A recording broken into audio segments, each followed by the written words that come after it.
Hola, muy buenas a todos y a todas. En este vídeo nos adentraremos en otro de los grandes misterios de la humanidad. Nos adentraremos en este caso en un gran complejo arqueológico situado en Indonesia.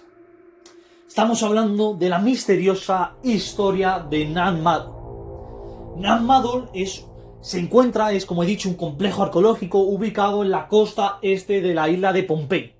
Pohnpei se encuentra en Indonesia, que por si alguien no lo sabe, se encuentra en Oceanía.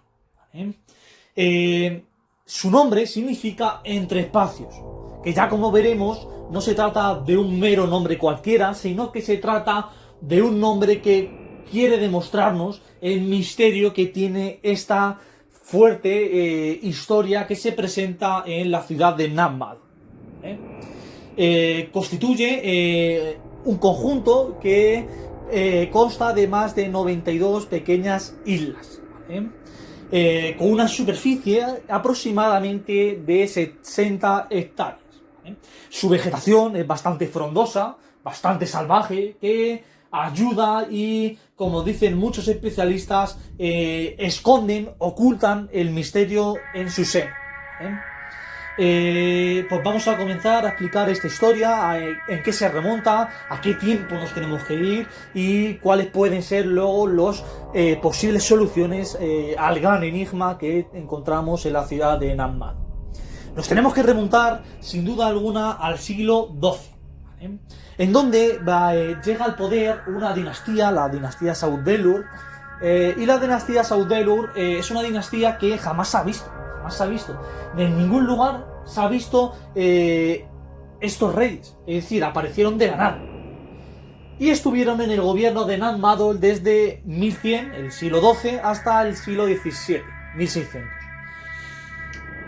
Eran reyes absolutamente tiranos, reyes que querían tener una gran soberanía sobre la sociedad y bueno, como he dicho, su procedencia no se conoce al día de hoy.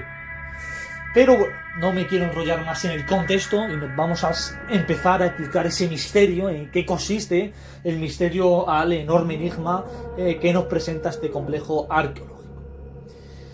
El misterio comienza con la aportación de un importante antropólogo llamado William Ayres, ¿vale? William Ayres estudió en la Universidad de Oregon y era extranjero, ¿vale? Era extranjero y nos va a contar que en esta ciudad se empezaron a dar cosas que no concordaban con la realidad, cosas que jamás se hayan visto y cosas que se necesitaban analizar. Y a raíz de esta aportación, pues diferentes especialistas en épocas posteriores han empezado a analizar el caso a fondo. En la actualidad son muchos los que estudian este misterio. Nan Madol, desde sus orígenes, era una ciudad que no tenía agua dulce, no tenía alimento y presentaba unas características ya no solo por los hechos que voy a explicar a continuación, sino porque presentaba una estructura que no se asemejaba a otro tipo de ciudad existente.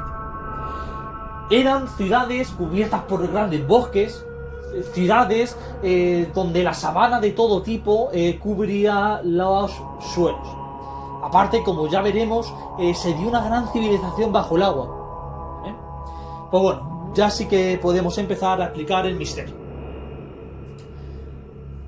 Son todos los manuscritos de la época los que concuerdan con los hechos que voy a contar. Por lo tanto, abrid la mente muy bien, porque todos los hechos que voy a contar están demostrados con una gran veracidad. Están demostrados científicamente por numerosos ufólogos que se dedican su día a día a estudiar este tipo de misterio. Por lo tanto, dejaré a un lado todos aquellos aspectos que puedan tener una cierta subjetividad y me adentraré en todos aquellos aspectos que sabemos a ciencia cierta que son reales, tenemos evidencias, pruebas que nos demuestran a que es correcto extrapolar esos hechos. Comenzaremos con lo que encontramos en uno de los primeros manuscritos, que nos explica sobre la existencia de un mago misterioso, una figura muy extraña, no solo por su físico, sino, como ya veremos, por su personalidad. Este mago, cuentan que este mago apareció del cielo. Apareció del cielo y a los primeros pobladores, a los primeros aventureros que habían llegado a Nan Madol, evidentemente mediante navegación marítima, pues les otorgó una serie de construcciones megalíticas. Pero sin embargo, no estoy hablando de unas construcciones megalíticas normales, sino que estoy hablando de unas construcciones megalíticas de unas magnitudes impresionantes, que hasta el momento jamás se habría podido imaginar que en época tan remota encontrásemos estas construcciones megalíticas de tal magnitud. Este mago apareció de la nada. El propio manuscrito dice, y del cielo apareció un mago. Sin embargo, los especialistas, las personas que, como ya he dicho, se encargan de estudiar este fenómeno a fondo, nos dicen que no fue un mago, sino que la gente de esa época se creyó que era un mago porque, como ya sabéis, en la Edad Media se pensaba que existían los magos, las brujas, que existieron, pero no como ellos pensaban. Ellos creían en la existencia de los magos voladores, de unos magos que de la nada podían hacer cosas. Entonces, en la Edad Media no le dieron importancia, porque lo veían algo normal. Ellos creían en la existencia de magos. Entonces, pues lo vieron algo normal. Sin embargo, nuestros especialistas nos han dicho que evidentemente no fue un mago, sino que fueron los extraterrestres, personas no humanas. Y voy a demostrar las evidencias que comprueban que este hecho es veraz. El mago que apareció de la nada en el cielo, presentaba en primer lugar los ojos, que es lo que llaman los especialistas como ojos almendrados. Ojos muy redondos y muy grandes, ¿vale? Que están lejos de la realidad. Nadie tiene unos ojos tan grandes. Ningún humano presentamos esos ojos. Luego tiene unos brazos muy flexibles y aparte muy largos, de unas magnitudes que incluso llegan a duplicar la longitud de los brazos humanos. Luego tenemos que tener en cuenta que también sus piernas, según como nos lo describen estos manuscritos, que son la fuente histórica fundamental que tenemos para estudiarlo, pues tienen las piernas mucho más separadas de la que los tenemos los humanos. Aparte, la evidencia que los ufólogos dicen que es irremediablemente igual que las evidencias no humanas que nos han aparecido en tiempos actuales, pues tienen los mofletes muy hundidos.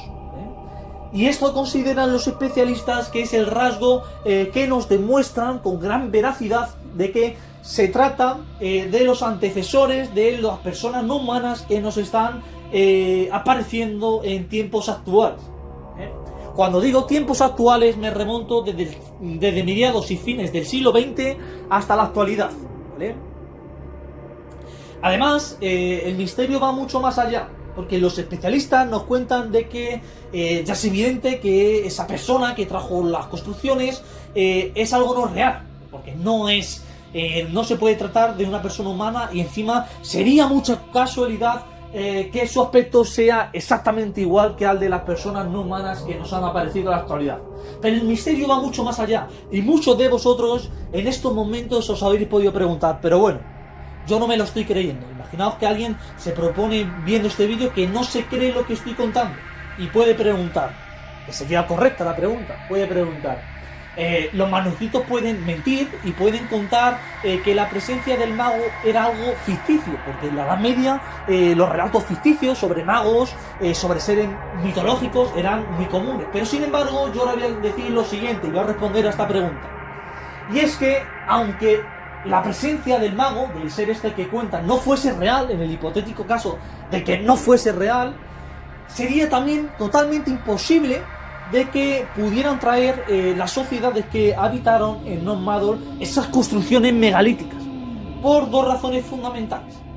La primera razón es por el número de personas. Se necesitaría más de 2 millones de habitantes, que para esa cifra para esa época, suponía media Europa, es decir, prácticamente imposible. Y por otra parte, las sociedades que habitaron en Nan Madol no superaban las 1000 personas. en todos los 6 siglos que habitaron Non-Madol no superaba las 1000 personas. Por lo tanto, esta primera razón nos dicen de que sería totalmente imposible que los humanos, por sus propias fuerzas productivas, hubieran traído esas rocas, ¿vale? Y la segunda razón sería por los instrumentos. Solo tenían barcas cocoteras. Y para traer más de 400.000 construcciones megalíticas que se hicieron en Non-Madol, se necesitaría nada y menos, vuelvo a repetir, nada y menos que todos los cocos que hay en la Tierra. Es decir, sería imposible hacer un transporte de todas esas construcciones megalíticas, que, como vuelvo a repetir, son construcciones megalíticas de una magnitud impresionante, ser transportadas por pequeñas barcas cocoteras, que van más allá, y los especialistas también han analizado las barcas cocoteras y se han dado cuenta de que se trataban de barcas cocoteras muy sencillas, muy pequeñas, y que por lo tanto esta segunda hipótesis queda totalmente descartable. Entonces, por lo tanto, la presencia de ese hombre, de ese ser fantasmal, podríamos decir, en el cielo es real porque es la única hipótesis que se tiene de que esas construcciones megalíticas pudieran llegar a costa de Non-Madol, ¿vale? Vamos más allá, porque el misterio es mucho más grande de lo que hemos contado hasta ahora. Esto, abrir muy bien las mentes, porque es sin duda el punto más enigmático de Non-Madol. Muchos especialistas, al analizar este caso, se han dado cuenta de que también podemos encontrar ciertas especies marinas por debajo del agua que no son reales. Es decir, jamás se han visto. Son unas especies de anguilas, pero unas anguilas con un aspecto horrible, como podéis ver en el vídeo, en la imagen. Son unas serpientes que tienen un aspecto totalmente, podríamos decir, totalmente feo. Son unas serpientes que los especialistas, porque las personas de la época, pues lo atribuyeron a un ser marino que todavía no se conocían. Tenemos que tener en cuenta que en la época tenían un conocimiento sobre los seres animales, sobre las especies animales, muy escaso. No sabían lo que eran los rinocerontes, no sabían lo que eran muchas especies marinas como las ballenas. Entonces, por lo tanto, pues la atribuyeron a otra especie que denominaron con el nombre de anguila, traducido al español anguila, ¿vale? Pero sin embargo, los ufólogos, las personas especialistas, se han dado cuenta de que no se trataba de una especie animal marítima que no se conocía, sino que se trataba, sin duda alguna, de personas que tenían ese aspecto, es decir, personas no humanas que poblaron el fondo del mar. Para ello, los especialistas nos remontan a dos razones fundamentales. La primera es que, como ya explicaré más adelante, los reyes y los príncipes tenían la capacidad de estar más tiempo del normal debajo del agua sin respirar. Y esto no solo lo encontramos en varios manuscritos, sino que lo encontramos en la inmensa mayoría de manuscritos escritos en la historia de Non-Madol. Entonces, por lo tanto, es un hecho que demuestra su gran veracidad. Y, por lo tanto, importante este hecho, nos está diciendo que son seres no humanos, pero que no se tratan de animales. Eran seres que estaban debajo del agua. Por lo que también nos cuentan los manuscritos, se trataban de seres que sus actitudes no ayudaban nada para las sociedades, ya que se encargaban de matar a muchos, mataban. Y más que mataban, se encargaban de raptar, porque me voy a remontar a lo que dice un manuscrito, literalmente a lo que dice un manuscrito, que nos cuenta cómo su mujer desaparece por obra de las anguilas que ellos llamaban, de estos seres que estamos explicando fantasmales, que se llevó a su mujer en una especie de submarino. Por suerte, hoy en día los especialistas han podido analizar este submarino. Y ahora muchos os podéis preguntar, qué casualidad, ¿cómo ha podido analizar este submarino? ¿Cómo se sabe que el submarino que han encontrado se trata del submarino que explican en el manuscrito? Pues sí, responderé a la pregunta. Se trata de ese mismo submarino por los dibujos que nos describen en el manuscrito de que estaban en la parte exterior del submarino. Que justamente, qué casualidad, que aparecen representados la figura de estas anguilas, de estos seres fantasmales, en la parte delantera del submarino. ¿vale? Sin duda alguna, los ufólogos han llegado a la conclusión, a la evidente conclusión de que se trata de unos seres que llegarían de un planeta muy lejano, porque la forma no se parece a nada a la figura de los extraterrestres de las que tenemos evidencias hoy en día, y que por lo tanto se trataría pues de seres muy lejanos al planeta Tierra y del que muy poca información tenemos a día de hoy. Aparte, su cabeza es una cabeza muy rara, es como una especie de círculo rojo, sin ojos, y es bastante rara, no se asemeja nada a nuestra figura humana o la figura que tenemos nosotros de los extraterrestres que conocemos mediante las evidencias. Vamos a abrir la mente porque voy a contar otro gran misterio que nos atañe a esta historia de Nag Madol.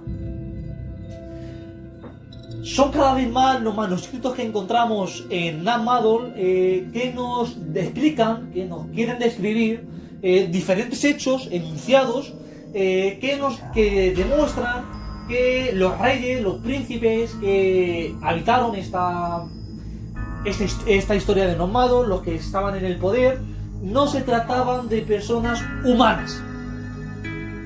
En donde los especialistas, vuelvo a decir, los que se encargan de esto, han dado dos razones fundamentales por las que no se tratan de personas reales. Es decir, nos quieren decir que los reyes de esta dinastía que llegó de la nada, misteriosamente de la nada, porque no tenemos una relación con otra dinastía o con otra familia dinástica que estuviera en el poder en las partes de Micro-Indonesia, entonces por lo tanto no podemos relacionar el origen de esa dinastía con un hecho racional. Llegó de la nada, por eso digo que llegó de la nada. Se trató de una familia real que se asemejaba prácticamente igual también, fíjate qué casualidad sería, a la figura del supuesto mago que llegó y que puso las construcciones megalíticas. Es más, los manuscritos nos dicen que por lo tanto ese mago tuvo que tener una relación directa en el tiempo y en el espacio, no solo con los extraterrestres, con el mago, sino también con los extraterrestres que nos están apareciendo hoy en día. Me explico. Los especialistas nos quieren decir que tanto el mago como los reyes procedían del exterior del planeta Tierra, por eso decimos extraterrestres, y no solo eso, sino que procederían de un mismo planeta, desde un mismo foco vendrían a la Tierra, ¿vale? Porque la figura, vuelvo a decir, la figura que se describe en los manuscritos, en los objetos no identificables que hemos encontrado, es totalmente igual. Se asemeja, es totalmente igual. Los mofletes, los ojos que explicaba, los brazos, las piernas, es totalmente igual, ¿vale? Aparte, muchos especialistas nos dicen que el hecho más importante que evidencia esto es lo siguiente. Los manuscritos de las personas nos cuentan de que estos reyes, en un primer momento, en el siglo XII, cuando llegan misteriosamente de la nada, hablan muy mal, no saben hablar, mezclan números con letras. Y esto nos dicen los especialistas que es totalmente igual a lo que hacen los famosos hombres de negro hoy en día.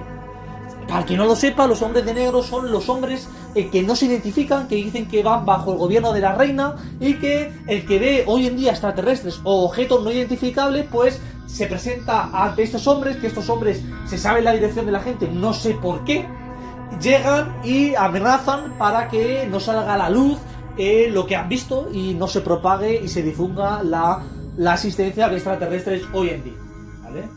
Estos hombres de negro trabajan para la NASA, ¿vale? Los especialistas, los ufólogos, la gente que se dedica a ello, pues han dado a la luz de que trabajan para la NASA. Sin duda alguna, hacen lo mismo, mezclan letras con números, no saben construir una frase, un enunciado como el que hacemos los humanos, ¿vale? Entonces, esto es una gran prueba, aunque a muchos de vosotros no os parezca, esto es una gran prueba porque tiene una correlación directa en el tiempo y en el espacio con las personas no humanas que nos estamos encontrando hoy en día. La otra evidencia que dice que estos reyes, que estos príncipes no fueron humanos, es que los manuscritos, sobre todo, vuelvo a repetir, los manuscritos del siglo XII y del siglo XIII, fueron manuscritos que nos anuncian que estos reyes hacían cosas no muy normales. Entre otras cosas, se comunicaban entre ellos también por debajo del agua, cosa que los humanos es evidente que no podemos hacer. Ningún humano podemos comunicarnos debajo del mar. Otra es que nos dicen que mantuvieron relaciones directas con el mago que aparece. Esto es otra gran prueba, porque nos están diciendo que ese mago que apareció en el siglo XII mantuvo una relación directa con los diferentes reyes, es decir, que volvió a aparecer en el tiempo y en el espacio, manteniendo una relación con estos reyes. Por lo tanto, la presencia de ese mago, de ese hombre que va a traer las construcciones megalíticas, no es un hecho casual ni espontáneo, ya que va a aparecer su figura en muchas más ocasiones. Y no solo es que aparezca su figura, sino que, vuelvo a repetir, va a mantener una relación directa con los diferentes reyes y con los diferentes personajes de la dinastía Saudeliur que va a gobernar esta Narmad. Sin embargo, voy más allá, vamos a dar más pruebas, ¿no? No nos vamos a quedar escasos en evidencias, vamos a dar más pruebas que demuestren todo esto como Dios. Ante esto, la sociedad de la época, de ver estas cosas raras, sobre todo al ver las anguilas, pues hicieron una especie de estanque que nosotros hemos datado, que se construyó en torno al siglo XIV. En este estanque metían a anguilas, a estos seres fantasmales, les metían ahí y eran animales que en verdad ya hemos sabido hoy en día que se trata de personas no humanas. Y les rezaban con el objetivo de que no se llevasen a más personas y que, pues, podríamos decir en un lenguaje vulgar, que les dejaran en paz. Sin embargo, como cuentan los manuscritos, más de la mitad de estos seres escapaban de los estanques que tenemos que tener en cuenta que eran estanques muy muy muy profundos y muy difíciles de escalar. Es decir, cualquier persona no podría haber escalado estos estanques. Por lo tanto, esto es otra clara evidencia de que no se trata de anguilas, de que no se trata de una especie marítima, sino que se va a tratar de esos seres que vienen a la Tierra y no sabemos ciertamente de qué mundo pueden venir, de qué planeta, pero sí podemos saber de que se trata de un planeta muy lejano por su aspecto físico y por sus actos. Vamos más allá porque vamos a adentrarnos en el punto clave del enigma, que es que los especialistas, los ufólogos, voy a repetir, que se encargan del tema, nos han dicho de que la historia de Nammadol, la misteriosa historia de Nammadol, es el antecedente directo del Triángulo de las Bermudas. Tenemos millones de pruebas que demuestran que este hecho hoy en día, en el siglo XXI, es totalmente cierto. Hasta el siglo XX, hasta finales del siglo XX y comienzo del siglo XXI, era un hecho probable. Pero a día de hoy es un hecho ciertamente veraz. Por la siguiente razón. La historia de Nammadol, que coincide en muchas cosas con la del Triángulo de las Bermudas, como por ejemplo los terremotos, los huracanes fantasmales grises que se aparecieron, que ya he explicado en el vídeo del Triángulo de las Bermudas, las tormentas que aparecen de la nada, la desaparición de casos de personas de un segundo a otro, la extrapolación en el tiempo por las dimensiones, suceden en ambas historias de forma simultánea. Aparte, se coinciden en una secuencia cronológica. Me explico. La historia de Nammadol, como ya he dicho, va del siglo XII al siglo XVII. Y la historia del Triángulo de las Bermudas empiezan a aparecernos los primeros desapariciones oficiales en el siglo XVII. Entonces, ante esto, los especialistas han considerado que sin duda alguna se trató y se sigue tratando, porque el Triángulo de las Bermudas es un caso que sigue abierto, es un debate histórico que sigue abierto hoy en día. Se trató lo más probable, y vuelvo a repetir, lo más probable, esto que voy a decir, pero el hecho de que se trata sin duda alguna del antecedente del Triángulo de las Bermudas es totalmente cierto, ¿vale? Se trata de una nave que vino de otro planeta a la parte de Micro Indonesia. vino y no conocía cómo era vidente porque también han dicho que no había venido nunca antes los extraterrestres. Entonces van a venir a Non-Madol y claro, como es evidente, ellos anteriormente han estudiado, como nosotros estamos estudiando cómo pueden ser las sociedades de Marte, pues ellos estudiaron cómo podíamos ser nosotros. Y pues aprendieron el lenguaje, pero sin duda alguna pues lo aprendieron no de forma perfecta, como ya he dicho antes, mezclaban números con palabras.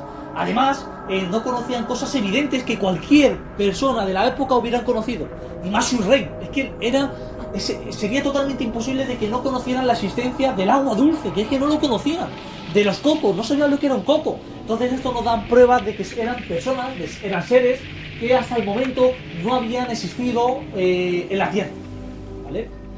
En el siglo XVII justamente se empezaron a dar ciertos hechos climatológicos en la parte de Microindonesia que dificultaba bastante la vida de las sociedades. Y justo coincide con el fin de Non-Madol, ¿vale? Además, cada vez se estaba haciendo más popular la idea de que estaban sucediendo cosas raras en Non-Madol. Entonces, esta nave extraterrestre, esta sociedad, esta civilización extraterrestre se fue al fondo del Atlántico. Más concretamente se fue a lo que historiográficamente hemos conocido como el Triángulo de las Bermudas. En el Triángulo de las Bermudas, además, ellos eran conscientes de que en Microoceanía, en la parte de Microindonesia, habían ciertas cosas que todavía no podían conocer de la sociedad humana. Entonces se fueron al fondo del océano Atlántico, en medio del centro de la civilización marítima, y ahí sí que pudieron estudiar, investigar a fondo cómo somos nosotros las sociedades humanas, ¿vale? Y pues siguieron sucediendo allí las desapariciones, como ya he explicado en el anterior vídeo del Triángulo de las Bermudas. Pero vamos más allá, vamos a explicarlo más, vamos a profundizar más y vamos a dar más evidencia sobre todo sobre las cosas. Uno de los datos más importantes, uno de los datos que a mí personalmente me llama más la atención, es que estos extraterrestres, estas personas no humanas, pues en el momento en el que se transportaron de Microindonesia a la parte del Triángulo de las Bermudas, se llevaron consigo a toda la sociedad que habitaba en Non-Madol, ya que el último manuscrito que lo tenemos es a finales del siglo XVII, a comienzos del siglo XVII, en el año 1600, justo en el año 1600, y ya no tenemos más rastro, ni ninguna huella, ni ningún objeto no identificable que esté datado en época posterior a esta fecha. Esto nos quiere decir que la sociedad desapareció de un momento a otro. Se ha barajeado la posibilidad de que pudiera haber un diluvio universal como el que hubo después de la prehistoria. Pero sin embargo se ha llegado a la conclusión de que no puede ser así, porque en el caso de que se diera un diluvio universal o cualquier fenómeno climatológico de esa índole, pues se habría causado un cambio en la vegetación, se habría causado un cambio en los suelos, debido a la abundante lluvia, se habría también producido un cambio en el oleaje, hubieran pasado ciertas hechos que no encontramos la misma vegetación hoy en día, encontramos los mismos suelos que había en esa época en toda la parte de Microindonesia. Por lo tanto, esto no quiere decir que sin duda alguna esta teoría es totalmente veraz. Otro de los hechos que quiero explicar, que es muy muy importante, es que todos los manuscritos pues nos hablan de que todas aquellas personas que salían de la isla no podían entrar.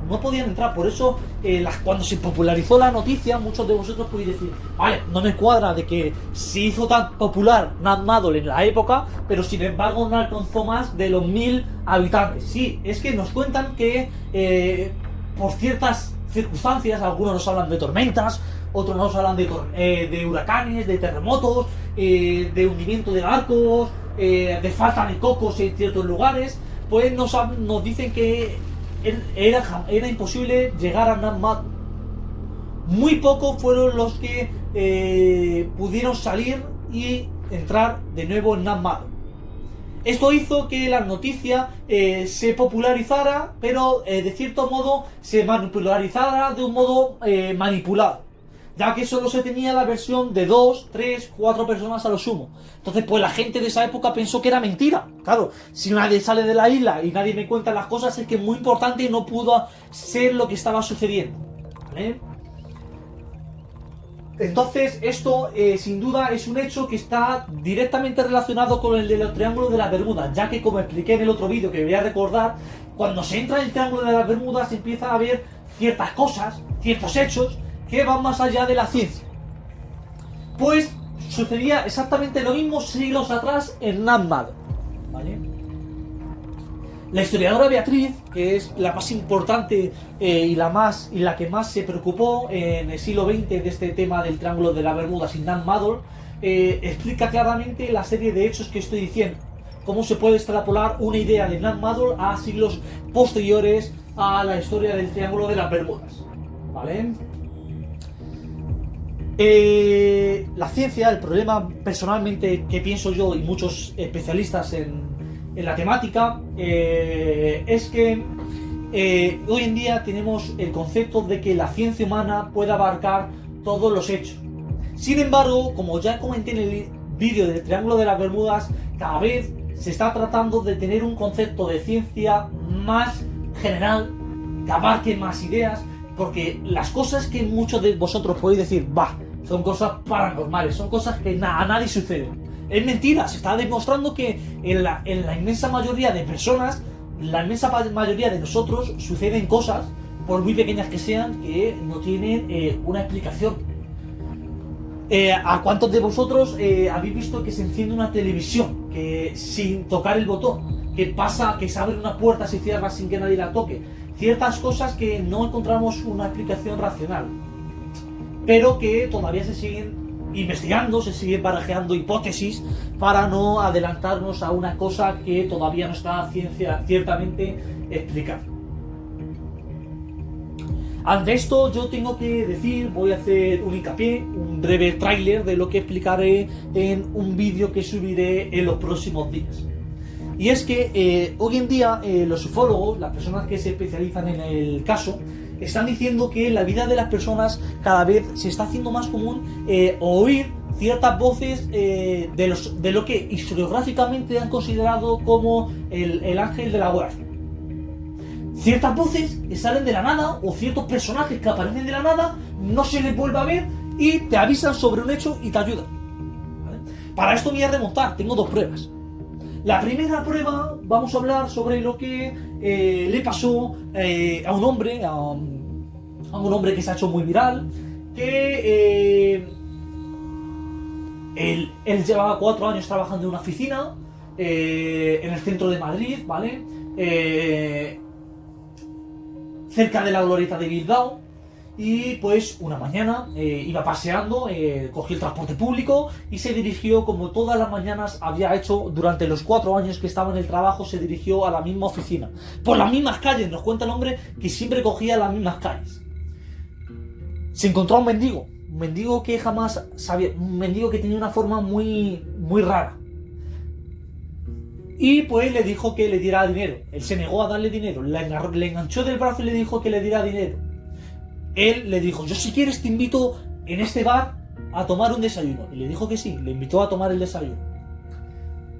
El mendigo no habló, no conversó con el joven que le había invitado. Ante esto pues el joven le dijo, me habrías podido dar las gracias, no por el desayuno. Y le dijo, no, las gracias me las vas a tener que dar tú a mí, acuérdate de esto. Ante esto pues el joven no quiso discutir, se fue y se quedó un poco diciendo, este hombre qué extraño aspecto tiene y qué cosas más raras me está diciendo. Se dirigió camino a la oficina.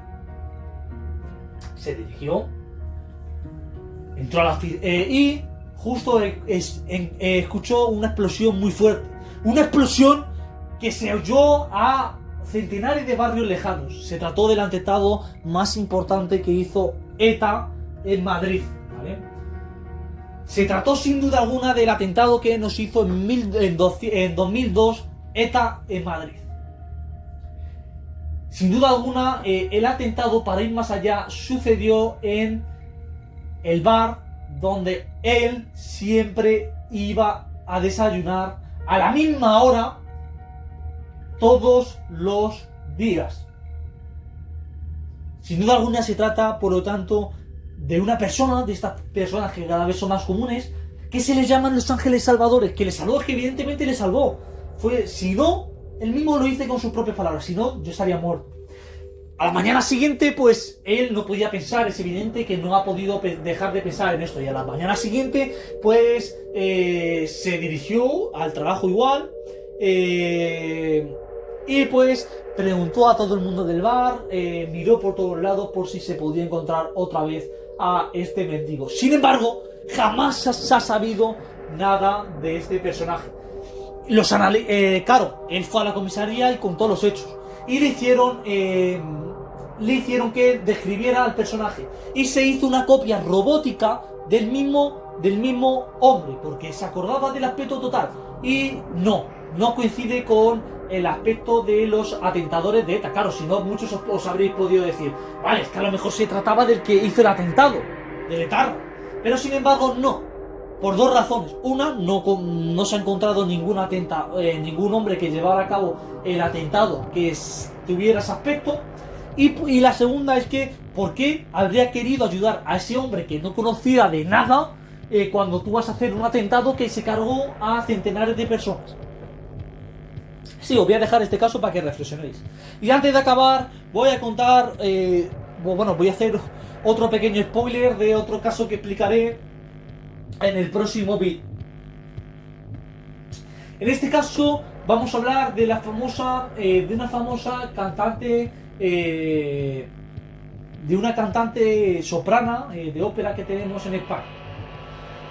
No voy a dar el nombre porque puede estar reservada a derechos de autor, como en el caso anterior de que yo dé un nombre, públicamente, lo suba a YouTube y se sepa su historia.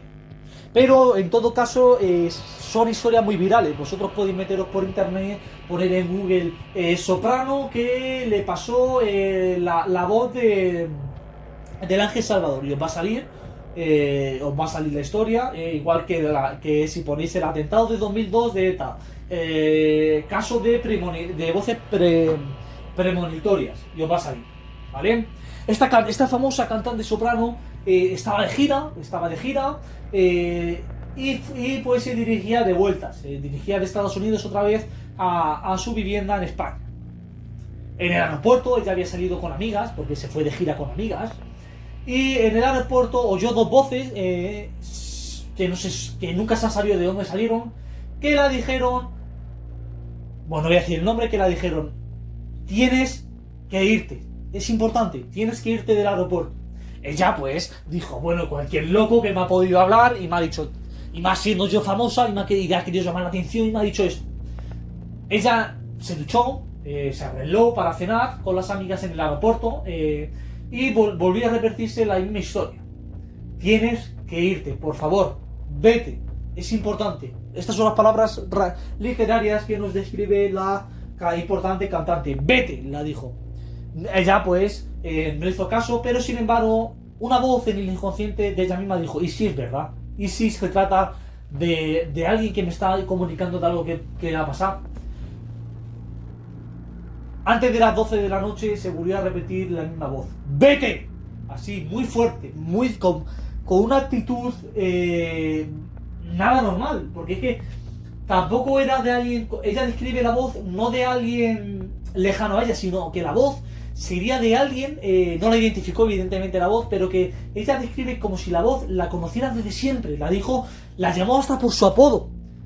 Y sin duda alguna la habló con mucha cercanía, como si la estuviera pidiendo por favor que se fuera. Ante ello, pues ella, asustada, pues decidió irse con las amigas al hotel que había cercano y dejar el aeropuerto. Cogió el avión y al coger el avión tenía mucho miedo, porque pues extrapoló el hecho de que esa voz se podría tratar de que iba a tener un accidente en el avión. Sin embargo, llegó claramente a Madrid, fue a visitar a su marido, a sus hijos, dejó el móvil y empezaron a llegar las miles de mensajes por favor, ¿estás bien? ¿Estás bien? Claro, ya asustada, pues cogió el móvil y dijo, ¿qué pasa? Atentado, el atentado que hubo en el aeropuerto de Nueva York. ¿Vale? En 2008 hubo un atentado muy importante y justo a los pocos minutos, más o menos ella nos describe a las 30, a los 40 minutos de que ella se alojase en el hotel y dejara el aeropuerto. Sin duda alguna se trata, por lo tanto, de otra de esas voces que nos salvan, de otra de esas voces salvadoras que tenemos en nuestro seno y que nos ayudan en muchas ocasiones. Muchos saludos, os dejo reflexionando sobre estas misteriosas historias y espero que os gusten, porque estaros atentos que el próximo vídeo hablaremos sobre voces, sobre premoniciones, como hemos visto, voces que nos comunican sobre cosas que va a pasar en el futuro, ¿vale? Muchos saludos, un abrazo muy fuerte y en breve subiré ese gran vídeo misterioso que vamos a ver sobre estas voces.